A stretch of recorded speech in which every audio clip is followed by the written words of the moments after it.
So in the next 10 minutes, I'm going to be talking to you about our digital transformation so far at CCC. So first of all, in order to establish what we want to pursue in terms of digital goals and goals in general, we decided to follow the sustainability development goals of the UN. We don't just aim to improve our construction process, but we also aim to improve human life in general. Over here, you can see the goals that were also mentioned earlier by David. So we have formed several memberships and alliances across the years in order to be at the forefront of the digital transformation and whatever changes are coming in the next few years. So for example, we're the member of the World Economic Forum, we're a member of the UN Environmental Programme, we're the member of a Global Alliance for Building and Construction, which aligns the construction industry with the Paris Agreement. We're also part of the Global Infrastructure Hub, which is the G20 initiative to bring the fourth industrial revolution into construction. And we're a member of the OECD, which encourages private investments in sustainable infrastructure. So along with the World Economic Forum, we worked on the 2050 Future of Construction vision. Over here, you will find three extreme scenarios that we came up with.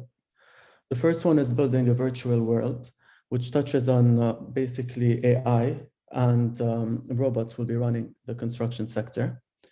The second scenario is factories will be running the world, where there will be a lot of prefabrication and modularization. This is something that we see is speeding up a lot in the past 2 years because of COVID. We do not want to have as much congestion as before on our construction sites. The third scenario is a green reboot, where sustainable construction methods will be used and more sustainable materials will be used. However, in reality, we see that the reality is going to be kind of a combination of those three worlds. So we identified the 10 technologies that are most probably going to shape the construction industry in the next 50 years. And our strategy internally as in CCC, the first step was to identify those technologies. So we set up a group of subject matter experts for each one of them in order to see which are the most realistic ones and which are the ones that we're going to be using first in the short term. And then for the ones that we decided to pursue, we set up an innovation and R&D committee to further examine them. However, we soon realized that even though we have the knowledge, we do not have the technology to use those digital disruptive technologies. That's why we decided to partner with the startup technology companies. And we identified the ones we wanted to work with, and then we decided to work together on pilot projects where they would bring in the technology and us as CCC would bring in the subject matter experts and the knowledge and experience, because most of those startups do not actually have any prior experience on construction sites. That's when we moved on to pilot projects where we decided to test out those technologies. And in the case of a breakthrough where we realized that there was a good return on investment, we would form a partnership with those startups, and then we'd start implementing those new technologies across the organization, and they would become part of our construction methodology. So I'm now going to move into the 5 top technologies that we have used so far. The first one is BIM. BIM helps with simulation, coordination, document management, effective plan and design, and engineering support.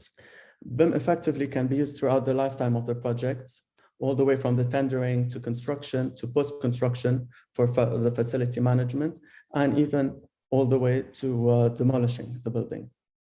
At CC, we used BIM at several of our projects.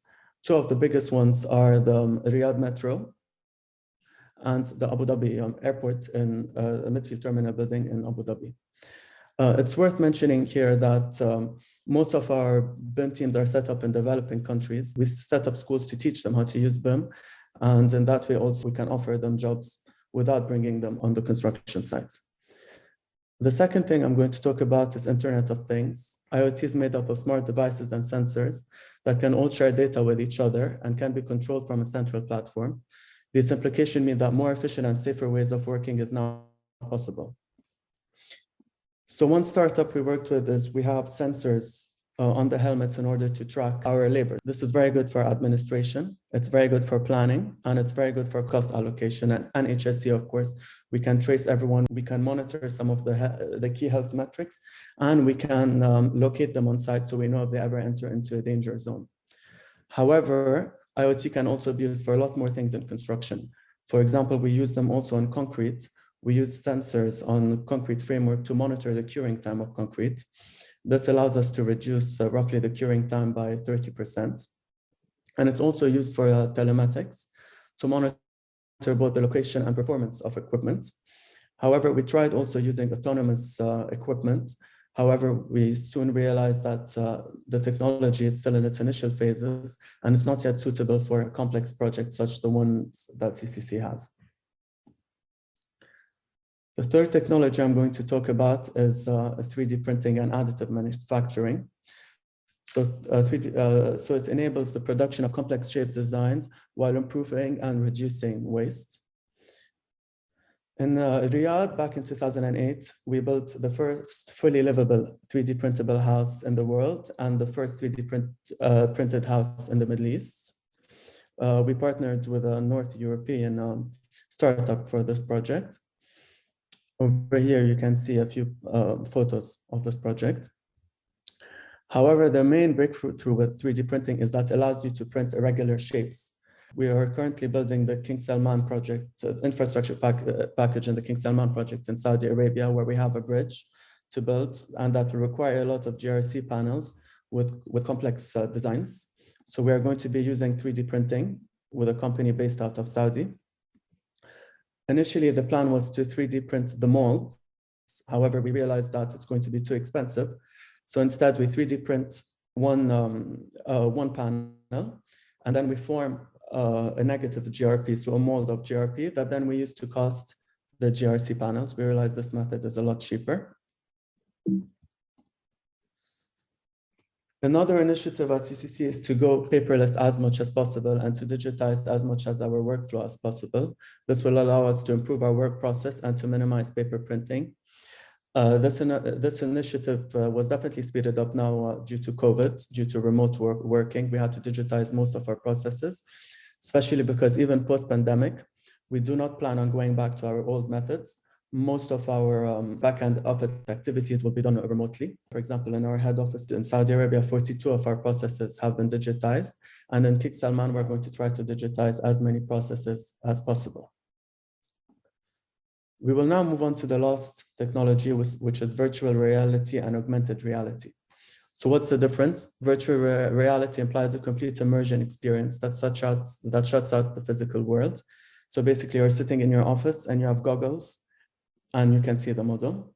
Augmented reality, in contrast, adds digital elements to live view. So basically, you're working on site and you have your iPad, and you can see the final project based on the BIM model that's not actually built yet. So for those technologies, we're partnering with two startups. For the virtual reality, we're partnering with a startup where you have a camera on your helmet, you walk through a site, and then it builds a model. You can see the top photos up there. You go back to your office, the model is superimposed on BIM, and using that, you can detect any clashes. You can see if you're late on schedule, and it's also very good for tracking subcontractors. And then the other augmented reality startup we are working with, you wear goggles, you walk on site, and the actual 3D BIM model is superimposed on your site, so you see what the final result is going to look like. So this is in brief the 5 top technologies. Thank you very much, and looking forward to the Q&A.